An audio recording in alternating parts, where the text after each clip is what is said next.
Kami yung nagmumulat na ito yung dapat. Sundin yung rules. Scout mo, vlog mo, content mo. Naandun po kami sa tama eh. Yun po yung totoo eh. Eh bakit po kami mali? Bakit sasabihin na hindi nga malaki ng menesis? Hindi po bata yun. Yung mga nagbablog na yan, alam po nila yan. Rules po kasi nila yun.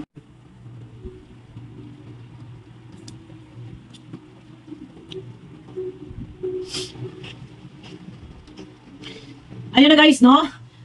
Good morning, good evening. Sama kayong sulok ng mundo, naroon yan. Sa lahat, mega love shoutout po sa inyo. Dito yung thumbnail natin guys, no? Lumabag, nasita, nagturo. Huwag ganun. Pag nasisita, doon sa maling ginagawa, or hindi sila sumusunod doon sa rules, nagtuturo. Di umano, ay pinayagan. Ito yung pinakamahirap po dito. Bakit pa kayo nagpapaalam? Alam naman ninyo na yun na yung rules. Yun yung rules eh. Rules is rules. Hindi pa pwedeng, alam mo na yung rules, magpapaalam ka pa. Eh, alam naman po ng viewers. Alam nyo din naman yan. Tapos syempre, sabi ko nga, matagal ko na sinasabi to noon pa, na hindi kayo tatanggihan. Pag kayo nagpaalam, talaga papayagan kayo. Pero, viewers and reactor po, yung magko-correct. Iko-correct natin. Hindi porket pinuna, minamasama ka na or ilalaglag ka na. Hindi po. Kino-correct lang po sa tama. Yun lang naman. O, di ba? Eto na guys. At sa live na ni Kuya Bal kanina, may nabanggit siya, may gagamitin tayong video clip dito. Ay mahaba po ito, no? Sa mga gusto pong makapanood pala ng kabuuang video, guys, maaari niyo pong puntahan sa kanyang YouTube channel, yung live po ni Kuya Bal kaninang umaga. At napakaganda naman ng kanyang explanation na doon talagang si Kalinga Prab ay napakabait. Si Kuya Bal, kung mabait si Kuya Bal, mas mabait si Kalinga Prab. Talagang kung sila magpapaalam, hindi talaga sila makakahindi. Ay sige, ikaw ang bahala. Pero may rules po tayo. May rules. Hindi ka man sisitahin ni Kuya Bal, pero may mga viewers and mga reactor na magko-correct sa'yo. Kaya wag din po sanang mamasamain ang mga reactor. Kasi inilalagay po doon sa tama. Marami po kasi guys, kung isa-isahin natin, no? Sabi ng iba, bakit si ganon hindi napupuna? Bakit si ganon hindi napupuna? Guys, madami na po ang pumuna. Hindi lang po kami mga reactor. Marami na po ang pumuna. Pinakinggan ba? Yun yung problema po. Alam naman din po nila na yun yung rules. Nagpapaalam pa. Ano po ang gagawin natin dito? Ito guys, no, pakinggan niyo po, no? Ikaw pa, di ba? Kahit sino sa kanila, si Sir Olives, magpaalam, hindi pahindihan. Opo, sige po. Lahat i-plug mo na po. Oo, sige, lahat i-plug mo. Alam mong mali, di ba? Alam mong mali. BTS bagay ito. Olives, di ba? Yun na nga po eh. Hindi na kailangan po magpaalam. Kasi alam niyo po, na yun po yung rules. Tapos ang labas nga po nito, ha? Sobrang bait ni Kuya Bal. Sobrang bait ni Kalinga Prab. Sino? Yung pupuna. Kasi hindi sila makahindi. Bilang pakikisama din ni Kuya Bal, hindi sila makahindi. Pero may rules po. Paano ba yung rules? Huwag nang mag-rules. Tanggalin yung rules para walang problema at hindi pupunahin. Hindi kasi dito guys, pwedeng kung doon sa part na sasabihin may sakit, walang views, mahinang views, may sakit, may maintenance, or kung ano pa man. Yun nga po, naando na po tayo. Naando na po tayo. Ang sa part ko, i-request nyo. Kasi rules ng mga charity vlogger, i-request nyo po. Magkaisa sila na ipatanggal yung rules. Nang hindi kayo lumabag. Yun po pero yun na nga sinasabi nga ni Kuya Bal eh. Papayagan. Sobrang bait ni Kalinga Prab, sa totoo lang guys. Kahit yung iba na nagbe-behind the scene na doon, ang kay Kalinga Prab kasi, gusto niya lahat sabay-sabay sila paangat.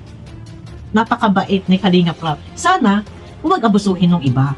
Alam ninyo na bawal sa kayo nakikita na lumabag na, pero dinidipahan ni Kalinga Prab. Ganyan si Kalinga Prab, kabait. Pero sana wag pong abusuhin sana. Huwag po sanang abusuhin. Kasi makakaligtas kayo, Kalinga Prab kay Kuya Bal, kaya nga lang may viewers and may reactor. Kami, ilalagay namin, ilulugar namin doon sa tama. Hindi po, porque kayo pinuna, kami ay masama na tawag ito, inilalaglag. No, hindi po ganun, no. Starrocks, lahat sila yung mga keyboys. Pag nagpaalam yan, hindi siya pahindian ni Kalinga Prab. Uy po, sige, vlog mo. Bakit po? Kasi mabait si Kalinga Prab. Mas mabait sa akin yan. Pero alam natin po na iguning guidelines. Iguning rules ang Kalingap na scout mo, vlog mo, content mo. Alam natin yun, di ba mga Kalingap, no? Na kung gusto mong magka-content, abay mag-scout ka. Tama. Gumawa ka ng sarili mong content, huwag iasa sa iba. Gusto mo pala ay diyan ka lang sa bahay, patulog-tulog. Tapos iba nag-scout. Ngayon, pag naka-vlog sila at nag-trending, tapos iba-vlog mo. Ayun na guys, yun lang po yung iparirinig ko, and sa mga gusto po na makapanood po ng kabuuan video ng live po ni Kuya Bal, maaari nyo pupuntahan sa kanyang YouTube channel. Ito nga yung sinasabi ko, no.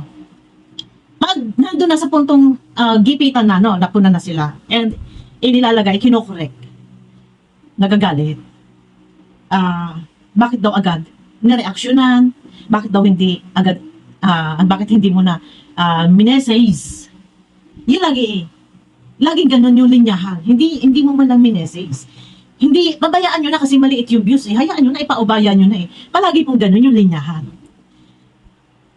Umpisa pa lang, alam nyo na yun yung rules. Alam nyo yan, hindi kayo bago. Hindi lang nga ngayon inilatag yung rules, noon pa. Alam ninyong bawal, bakit magpapaalam? Hindi nga kayo tatanggihan eh. Ni Kuya Bal, ni Kalinga Prab, kasi sobrang bait. Sana kayo na yung iintindi at uunawa. Gustuhin nyo man. Maganda nga po eh. Kasi kapag yun po ang inyong na-vlog, yung mga viral, malaking bagay po sa channel. Makakatulong sa inyong channel na kumita and may pang-ayuda. Pero kailangan po, kung ano yung rules, yun po yung ating sundin. Para pata sa lahat, at ang mga reaktor hindi po pupuna sa inyo kasi yun po yung rules. Parang, hindi po pwede magpapaalam pa kayo. Kung sinabing walang rules, gawin nyo gusto nyo, okay fine. Wala pong pakikialam sa inyo. Hindi po kayo pakikialaman. Yung iba, dinidipahan ng iba, no? Ito kay Kalinga Prab, nabigyan ng linaw ni Kalinga Prab, naintindihan kasi mabait po si Kalinga Prab. Never yan po na nagsalita talaga. Mabait si Kalinga Prab. Kung mas mabait si Kuya Bal, mas mabait po si Kalinga Prab. Pero yung ibang viewers, ay grabe! Grabe si Bobet. Grabe si gano'n. Huwag niyo po kaming mamasamain dahil trabaho po din namin bilang reaktor na, isipin nyo guys, before pa. Yung kami mga reaktor, may rules kami eh, na sinusunod eh. Bawal mag-reaksyon na wala pang 24 hours. Sinusunod po namin yun. Hindi kami pwedeng lumabag doon kasi pag lumabag kami, masisita kami ng kapwa reaktor namin. Sana sila din ganun. Scout mo, vlog mo, content mo. Di ba? Kung sa iba-vlog nila yung viral, sa totoo lang, napakalaking tulong po talaga sa channel. Sana nga, wala na pong rules. Tanggalin na po yung rules, na sa ganun naman, may vlog din po ng mga ibang mga vlogger na wala silang na-i-scout, i-vlog na lang nila yung mga viral. Sana po wala na pong rules. Para hindi po yan yung lagi pinagtatalunan at minsan kami pa yung lumalabas na masama. Di ba? Kami yung nagmumulat na ito yung dapat. Sundin yung rules. Scout mo, vlog mo, content mo. Naandun po kami sa tama eh. Yun po yung totoo eh. Eh bakit po kami mali? Bakit sasabihin na hindi niya malaki niyang menesis eh? Hindi po bata yun. Yung mga nagbablog na yan, alam po nila yan. Rules po kasi nila yun. Hindi po namin rules yun. Ng reaktor. Rules nila yun. Alam po nila yun. Bakit kailangan pa na magme-message ako? Magme-message kami. Nasabihin namin sa kanyang bawal yan. Alam niya yun. At hindi naman po bago. Ang dami. Kagaya ng mga nagbe-behind the scene. Alam po nila yan. Bawal ang behind the scene. Pero yun na nga, si Kalinga Prab, ang gusto ni Kalinga Prab, lahat aangat.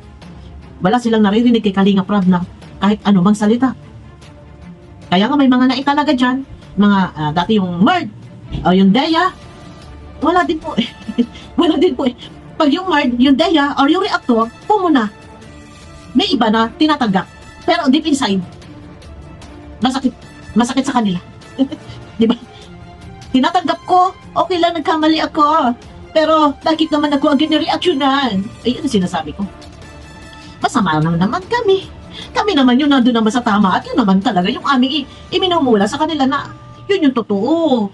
Doon tayo sa tama. Ayun nga, kung ayaw nila na mapupuna, lahat silang vlogger, magkaisa, mag-suggest sila. Huwag na magkaroon ng rules para wala na puna-puna. O, di ba? Yun lang yun. Sana iintindihin nyo din po yung sa part namin kasi hindi po kami basta lang dito pumuna, bumabase po doon sa rules, na yung rules. Tapos ang labas pa nga po, banda ko ay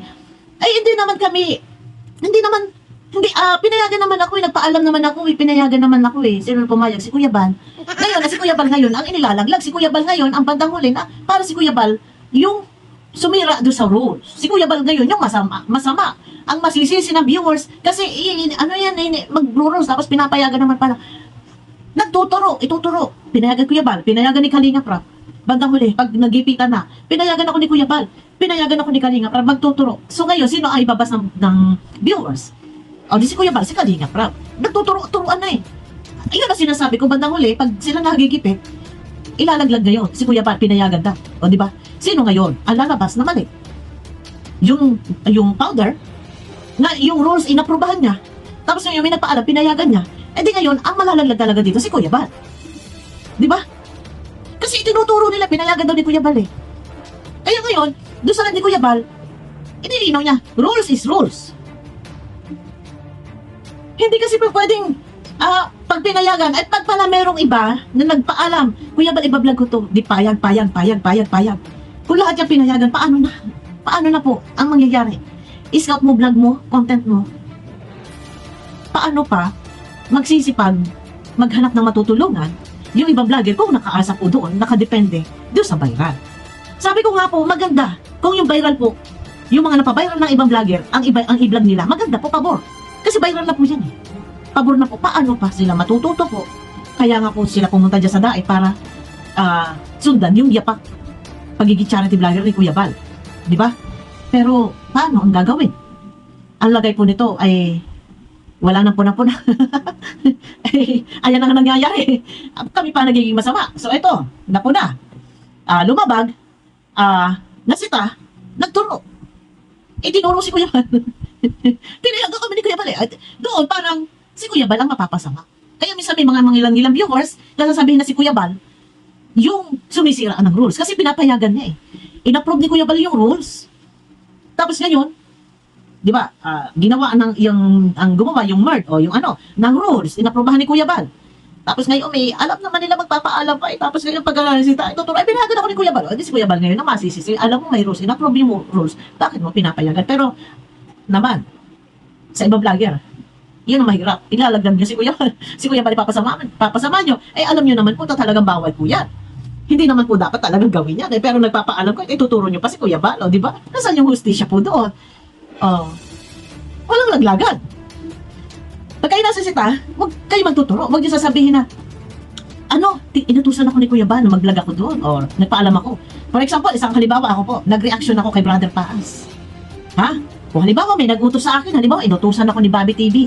Inutusan ako ni ganito, ni Poncio Pilato, inutusan ako ni Ate Malu, ni Ingrata. Ako na bas, gilgila na. Ang lagay pala doon ay inutusan ako ni Bobby TV. Inutusan ako ni Ingrata, inutusan ako ni ganito eh. Oh, sorry ha, nasa shoutout lang. Si Bobby TV lang kasi ang isa sa sakalam ng reactor na. Yan yung huwag yung si Bobby TV ha. Walang nag-uutos. Isang halimbawa lang. Na kung sa reactor pala, may nag-utos, tapos ilalaglag din pala namin. Sa walang laglagan, ng ganon. Panindigan ninyo, tanggapin ninyo, at wala, tikong bibig na lang. Kaysa sa, tinatanggap ko, nagkamali ako, at pinayagan ako ni Kuya Bal. Nilaglag pa ninyo si Kuya Bal. Si Kuya Bal yung nag-approve ng rules. Inapprovehan niya yan eh. Tapos kayo, isasabihin niyo, si Kuya Bal, pinayagan naman ako eh. O, di ba? Yung sinasabi ko sa inyo. Kaya minsan talaga, alam alam nyo, hindi, saan kami lulugar? Hindi namin alam kung saan namin nilulugar yung aming sarili. Nado lang naman kami sa katotohanan. Yun po yung totoo. Yun po yung tama. Ang tama po ay sumunod sa rules para wala problema. Bakit po? Oh, grabe ka naman. Nakakaawa naman yung tao. Lahat po tayo kumakain, lahat po tayo nangangailangan. Kagaya ko din po, may maintenance din po ako at tumataas po ang cholesterol ko. Nagpapalpitate po yung dibdib ko, minsan hindi na rin po ako makahinga. Lahat po tayo. Hindi nyo napapansin, meron ako dito sa mata, oh. Yung parang puti na ano. Nagpapalpitate, lahat po tayo. No? May mga pangangailangan at may pagkakagastusan. Nabayad din po kami ng kuryente, ng tubig, ng internet. Hindi lang po sila ang kawawa. Lahat tayo ang tao, kawawa. Dahil kung wala tayong pera, kawawa tayo. Wala tayong kakainin. Kung mukhang kawawa, mukha lang ang kawawa. Ay, wag tayong ganun. Huwag tayong ganun po. Ang nangyayari po kasi kami masama. Ay, pero sa tama po kami. Ako basta tama, maninindigan ako. Kahit basta ko, wala pakialam. Basta nasa tama ako, maninindigan ako. Yun yung ipaglalaban ko. Ano? Yun lang. Doon lang tayo sa tama. Hindi kasi pwede sasabihin, ipaubaya na natin. Opo, nandun na po. Sige po. Ipaubaya na. Ano po, nasa na po yung rules doon? Kung merong exempted, nasa na po yung rules? Nalalabag pa rin po yung rules. Kahit sabihin na, yun yung rules na pinatutupad, tapos may lumabag. Hindi siya exempted eh. Wala dun eh. Basta para po sa lahat yan eh. No? Walang napagkasunduan na exempted yung isang vlogger. Maliban kay Kuya Bal, si Kuya Bal exempted yan. Maliban doon sa ibang vlogger, walang kasunduan na maliban kay ganito ay pwede siyang mag-vlog kahit kanino. Ilalabas natin si Kuya Bal dito dahil si Kuya Bal lahat sakop niya yan. Galugan niya, pwede niya pakialaman, no? Doon sa ibang vlogger, walang kasunduan na si ganito, si Poncio Pilato, si Pedro, si Juan ay pwedeng galugarin lahat ang na-scout ng iba. Wala tayo dun eh. Kung meron nun, alam natin kung sino. Alam namin kung paano kami papasok sa isang sa pag-reaksyon. Di ba? Sana, maintindihan ninyo kung ano yung pinupunto ko, ano yung ibig ko sabihin. Basta, rules is rules. Kung ayaw ng rules, mag-suggest at tanggalin. Yun ay kung papayag ang mga vlogger, masisipag na scouter, na makisawsaw sa kanila ang ibang vlogger. Yan po ay nasa pag-uusap, nasa pagkakasundo-sundo, kung gusto nila na magtulungan, paangat. Nasa sa kanila po yan, mag-usap-usap sila. And kung papayag din po, maaprobahan yan ni Kuya Bal. Yun lang po yun. Kung papayag yung masisipag na scouter dyan, na yung ibang mga vlogger na hindi nakakapag-scout, pwede makisawsaw sa kanila, tanggalin yung rules. Diba? Yun lang po yun. Basta ako, guys, nandun ako sa katotohanan. Kung ano yung totoo, yun. Wala akong hinahamak, wala akong inilalaglag, no? Kung ano lang yung dapat sundin, doon lang ako. Kung sa kakaawa, lahat, nakakaawa po tayo. Lahat tayo, hindi lang iisang tao nakakaawa. Dahil kung wala tayong pera, kakaawa tayo. Importante, kumakain. Imposible naman yung mga vlogger dyan, hindi kumakain ng umagahan, tanghalian, hapunan. No? Imposible po. Ayun lang guys, no? Ito ay para sa lahat, pati sa mga nagbi-behind the scene, yung mga nagbi-behind the scene dyan, na talagang, hindi na nakikinig sa rules. Wala naman tayo magagawa po eh. Punahin, marami nang pumuna. Effective ba? Hindi. Ang pwede lang talagang magpuna, ang sumita, yung founder and si Kalinga Prab. Kami ay nag-reaction lang. At kumbaga, pinahahapyawan, ipinararating, nag-reaction, kumbaga isang paraan na makarating sa kanya na yung ginagawa niya ay mali. No, yun lang yung sa amin na maiparating na yung ginagawa ay mali. Yun lang po yung aming layunin. No? Ayun na guys, medyo napahaba ang ating video, no? Sa mga gusto makapanood po ng video po ni live ni Kuya Bal, mapapanood nyo po sa kanyang live, sa kanyang YouTube channel. Yan, mapapanood nyo po doon sa kanyang YouTube channel. Yung patungkol doon sa rules, no? Yun lang guys, no? Pakiclick naman guys ng thumbs up po para updated kayo sa aking mga video na i-upload at mega love shoutout po sa inyo lahat. Bye bye!